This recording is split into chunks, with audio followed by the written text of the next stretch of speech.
সুবহানাল্লাহ, এখনো কি মানুষ ফুটপাতে ঘুমায়? দেখুন, বাঙালি এখনো ফুটপাতে ঘুমাচ্ছে। দারিদ্রতার অভাব, আর্থিক কষ্টে মানুষ এখনো রাস্তায় ঘুমাচ্ছে। কি অসহায় মানবতার জীবন!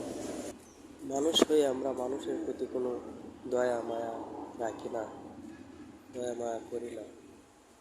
শুধু তাই নয়, মানুষ হয়ে আমরা অসহায় মানুষদের ভিটে বাড়ি পর্যন্ত তাদেরকে ভিটে বাড়ি চারা করি, উচ্ছেদ করি। এমনকি বিভিন্ন সিটির নামে অবৈধ অবৈধ দখল ও বিক্রি করতে, আমলাতন্ত্রের মাধ্যমে বিক্রি করে দিতে সক্ষম হচ্ছে মানুষ, এবং বিভিন্ন বস্তিগুলো উচ্ছেদ করতে সক্ষম হচ্ছে মানুষ, এবং খার জমিগুলো দখল করতে সক্ষম হচ্ছে মানুষ।